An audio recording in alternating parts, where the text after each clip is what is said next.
Hey Geiger, do you want anything to drink, like a beer or anything? I'll just have a water. I'm trying to quit drinking. We will have 2 Miller Lights. The fuck was that?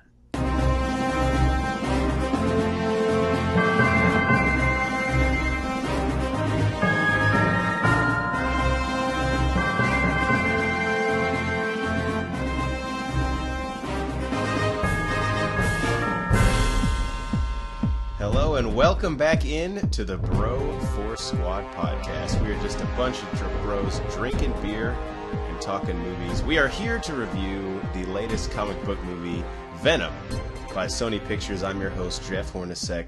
Along with me is my partner in crime, Matthew F. Geiger, our enforcement in the paint. Matthew, what do you think? About this movie? Just anything, really. Well, I'm just kind of giving up on life. So Cool. This should thanks be... for asking. Thanks Thanks. for bringing it up. It was kind of rhetorical, if that was what you're going to say. This should be really fun. If you guys have not listened to any of our reviews before, or even if you have, thanks for checking us out. And we grade every movie that we watch on the 5 Bro 4 Squad criteria, which is the acting, the plot, our favorite scene, any rewatchability, or would we recommend it, and lastly, the impact that it had on us, or pop culture when we left. So Geiger, straight to you. What did you think of the acting and cast in Sony's Venom? Well, first off, spoilers. Oh, yeah. Well, I'm going to Spoilers. spoil it anyway because I'm going to talk about the after credit scene. But okay, acting and cast. First, the cast. My boy Tom Hardy, dude. I will defend him to the death, and I'm still going to defend him. He wasn't good in this. He was trying to do, I guess, his best Adam Sandler impression. It feels like to me it was a basically watered down impression from Warrior. But I think that was the direction that Sony gave him. They're like, dude, don't method act the fuck out of this because this is just going to kind of be. It felt like this movie was a romantic comedy for me. So for what he was given, I think he did what the director wanted. It's just weird to me that 2 movies open this weekend. One is Tom Hardy doing a franchise movie where he half-assed it, and the other one might get an Oscar nom starring Bradley Cooper. Just fucking let that sink in for a while. And Lady Gaga. Yeah, her too. You know she was raped in real life? Um, so who else in the cast stood out to you? So Michelle Williams is the other person I'll talk about. I'm going to say this, and let everyone just remember this. Talent is not sexually transmitted. Just because Heath was good doesn't make... I know she was okay in Okay. Dawson's Creek. I don't think she's that good an actress. I never have. I don't think she's... She plays a good kind of stuck-up bitch because I think that's who she is in real life. But for her being on the same pedestal as, you know, Jennifer Lawrence and some of these great actresses, I just don't see it. And I don't think she's particularly good in this movie at all. All right. And that's another reason for directing, I think. They don't set her up to succeed. What do you think? Well, before this, we get people start jotting down their hate mail letters. I will say this: this movie, as you'll learn in the next few minutes, was fine to me. I had fairly high expectations. Definitely didn't exceed them. I don't think it was a huge failure. But Michelle Williams, I think the thing that frustrates me most about her performance in this is I do think she's a great actor, and I know she is because I've seen her in Manchester by the Sea and Shutter Island. And I think that's what frustrates me when I see great actors or actresses in tentpole, high, big budget movies, and you can tell that they're just there for the paycheck. Like, if I didn't think she had more in her, I wouldn't be so fucking pissed off at her performance in this. But there's times where, like, I know a lot of it is dialogue and the way things are edited, but there's times where she almost says a line and, like, you could tell she's laughing at it, or, like, the concept of what her character is doing in this movie. And I love Tom Hardy. I actually really like the character that he played in this. I just don't think it was Eddie Brock. And then the last thing I'll mention is Riz Ahmed, who played Carlton Drake, who I think is also a great actor. If you have not seen the HBO miniseries The Night Of, I think he should have won an Emmy for it. But again, he almost feels like finds it very humorous, the caricature of the classic comic book movie villain that he's playing in this film at times. Some of the speeches he gives, he's like saying them tongue-in-cheek. I felt like Dave Franco in Spider-Man 2, where he was kind of making fun of the fact that he's a villain in a comic book movie, if that makes sense.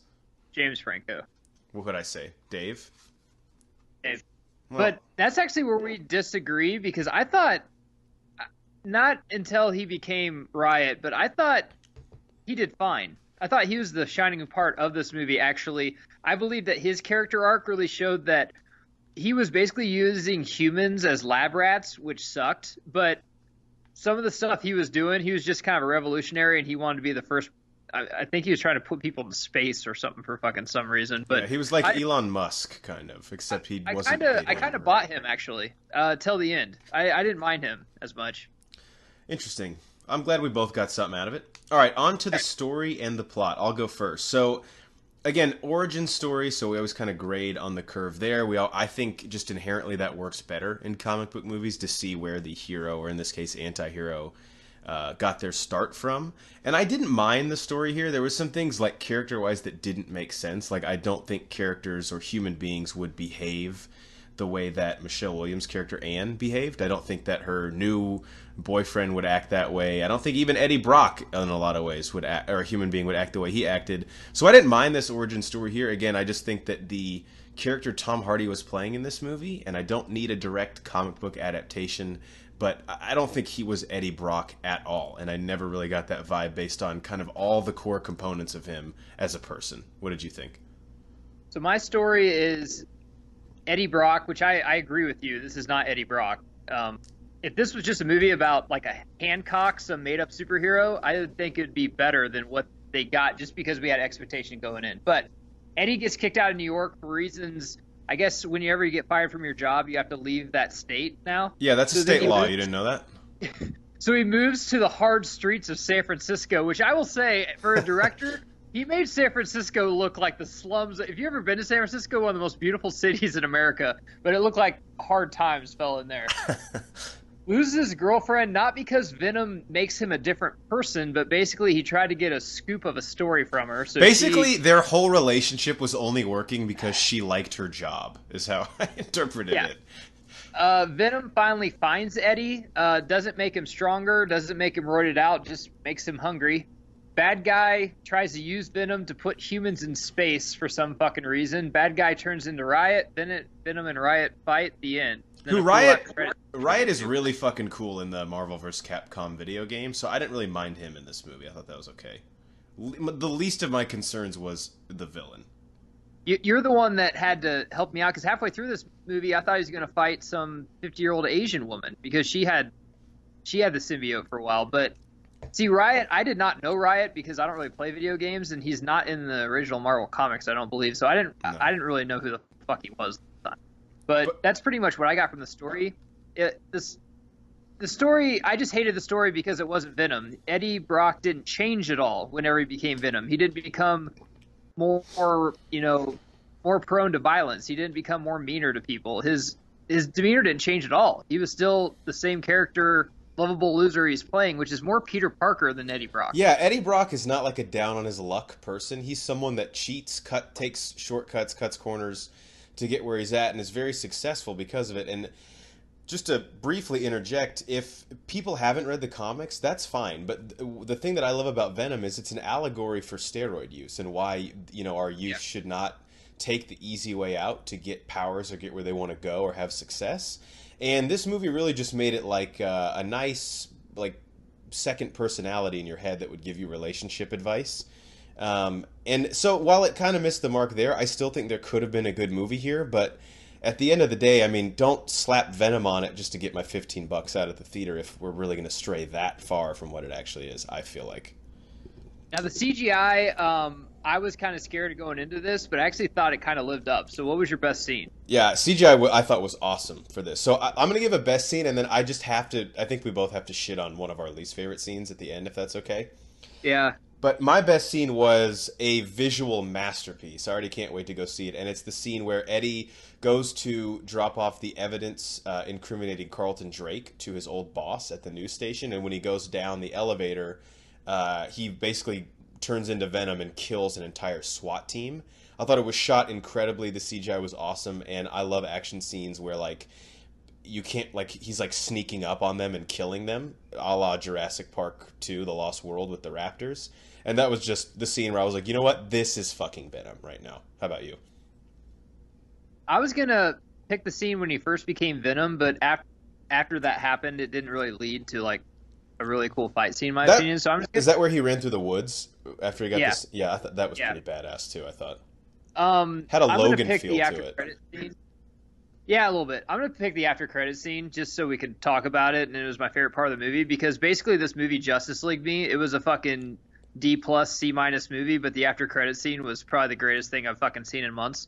So it's Eddie Brock, and actually I felt like that was Eddie Brock. He Yeah, seemed like darker, trying to get a story and stuff, and he'll go into a fucking prison and get a story, and then Carnage shows up, which I guess is kind of it was a big deal. Like we all kind of thought if they were going to make a sequel, it had to be Carnage. But the actor that plays him is Woody Harrelson, which I thought was very well casted and really kind of cool because most times they must have kept that secret because most times they'll just I had hint no at idea. Carnage. It's like they'll show the Joker card at the end of the Batman Begins, but they haven't casted anyone for the Joker. And that the next 4 years, you're wondering. Well, sorry, now it's the next 1 year because they fucking hurry these movies through the ringer. But you were wondering who plays the role, but they already got Woody Harrelson to do it.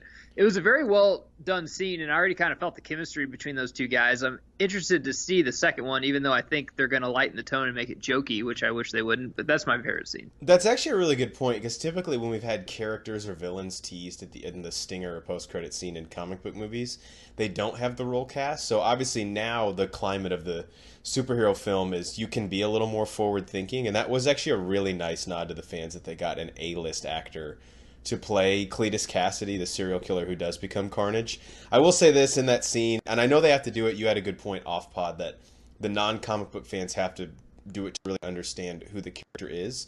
But him like, saying the word Carnage just felt so Will Smith. Like, we get it. You're in a movie. You're gonna beat us over the head with who the. But I get why they did it.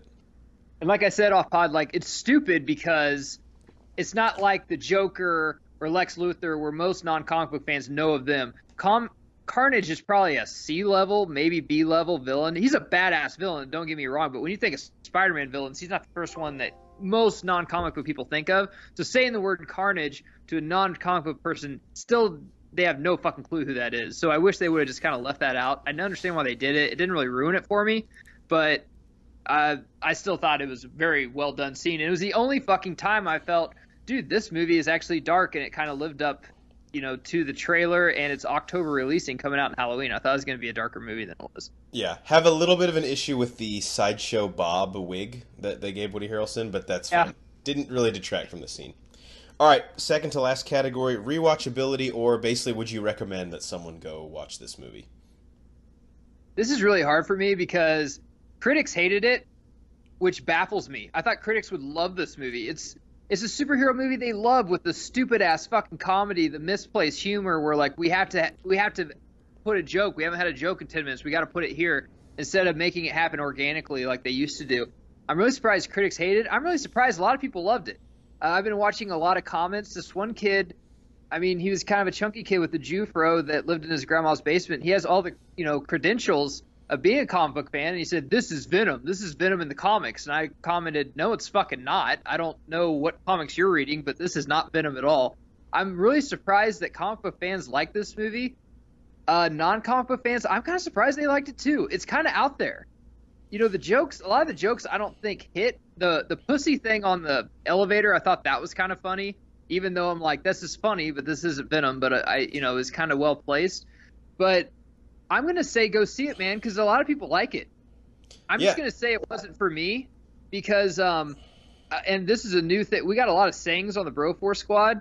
Show us, don't tell us. The opening scene doesn't have to be the best, but that's to set a tone. I'm going to have a new fucking one, and it's just going to come up right here, and Cycly can trademark this.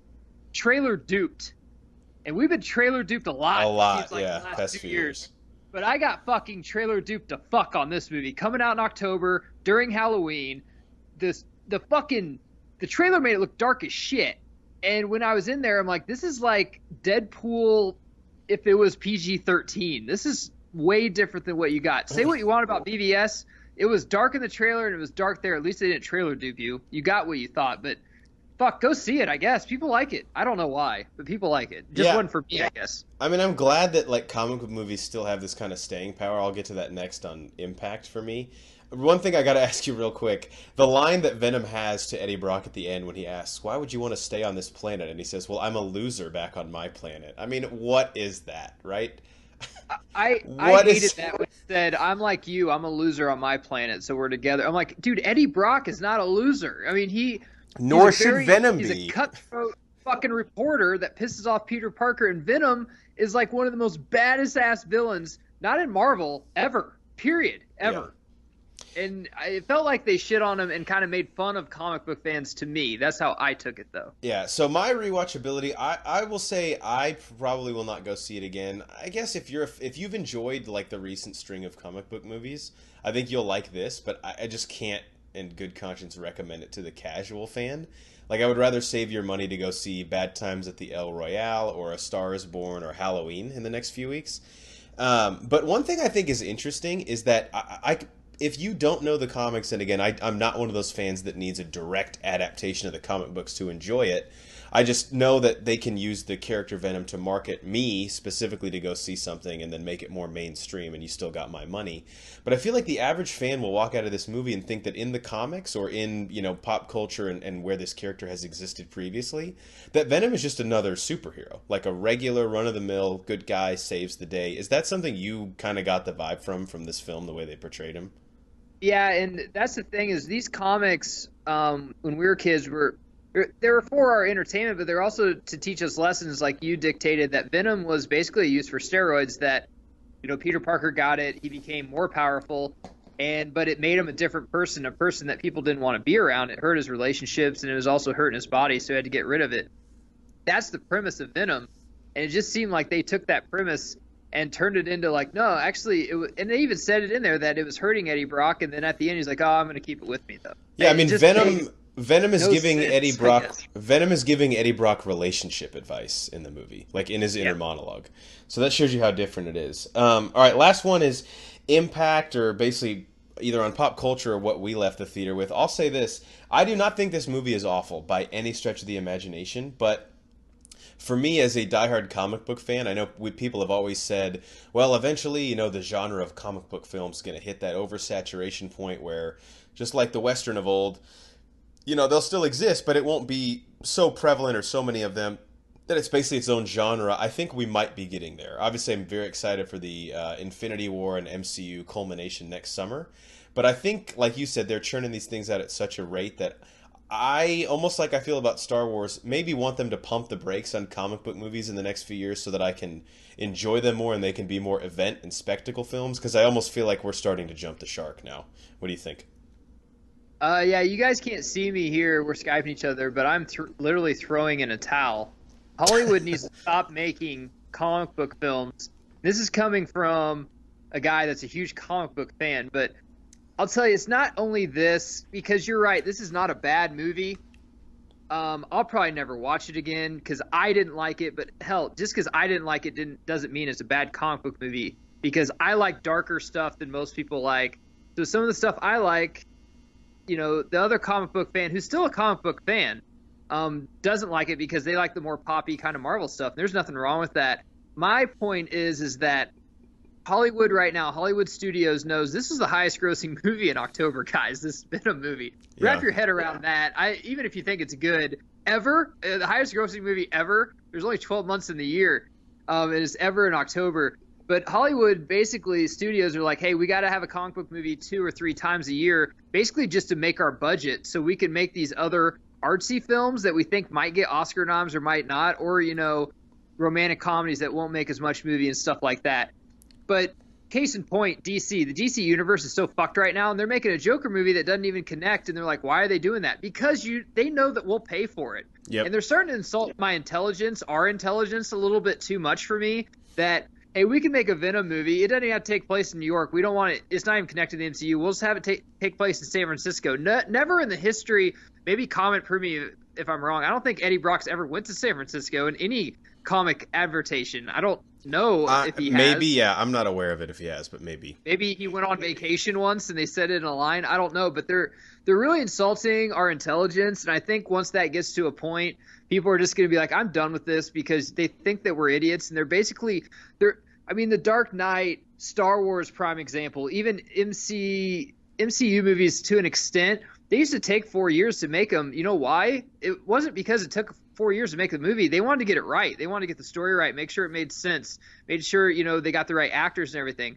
Now they're just getting these and they're turning them out in a fucking year because they know it doesn't matter if it's fucking good. If it sucks, the first 2 weeks are going to make back our money about threefold because so many people are going to go see them because they're so hot right now. But they just seem like they're insulting my intelligence a little bit. It's starting to piss me off. Star Wars started it, and now Sony sucks anyway. But I mean, they've never been good at anything. But I mean, the MCU hasn't yet. I feel they're still making really good movies, but Warner Brothers has for years too, and it's starting to kind of just get old. I want something else.